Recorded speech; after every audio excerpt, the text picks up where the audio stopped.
ciidamada booliiska ee magaalada Cadaado ayaa xarig gacanta ku soo dhigay Maxamed Ibrahim Cusmaan oo ku eedeysan dilka iyo kufsiga Allah u naxariistay marxuumad Xamdi Maxamed Faarax oo dhawaan dil iyo kufsiga lagu geystay magaalada Muqdisho caasimadda Soomaaliya.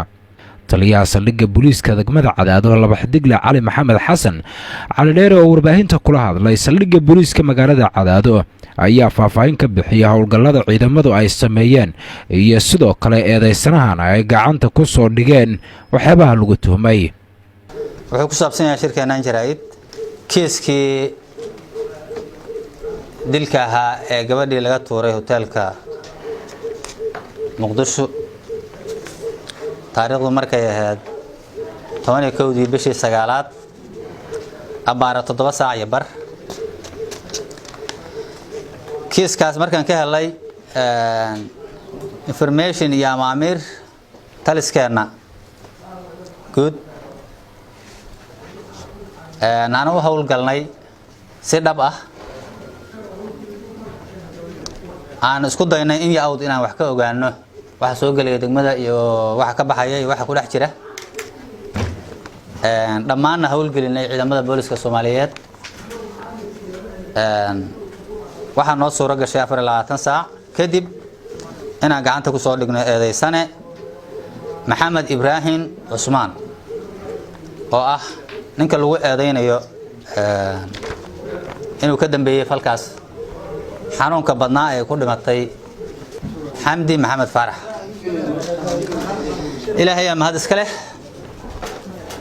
mahad iska leh mar walba waxaan rabaa inaan mahad celiyo saraakiisha ciidanka booliska Soomaaliyeed oo xogtaas aad iyo aad information ka noo siinayay ama amirna nagu siiyay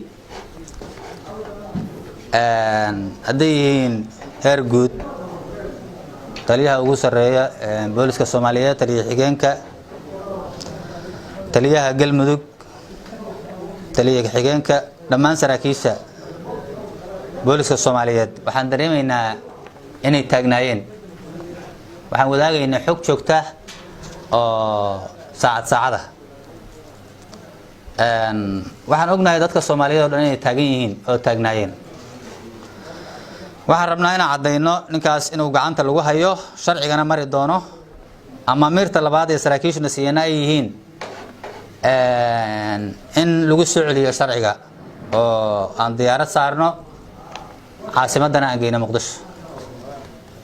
sidaas ayaan amar ku qabnaa gacanta ayaana ku haynaa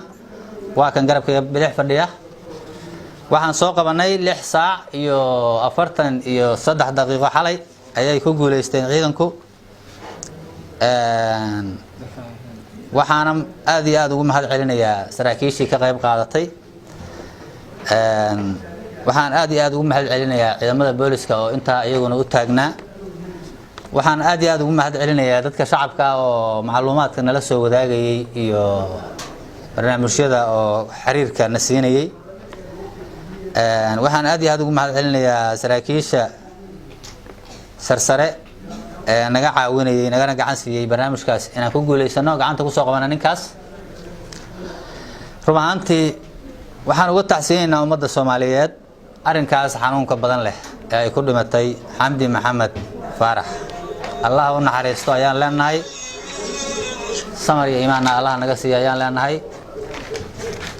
waxaan rajaynaynaa in loo marin doono sharciga islaamka loo marin doono. Allah u naxariistay marxuumad Xamdi Maxamed Faarax ayaa ka tirsaneed ardayda sanadkan ka qalin jabiyay dugsiyada sare ee dalka waxaana dilkeedan u dhacay 11 bishan. Saadaq Laki Galmudug TV Cadaado.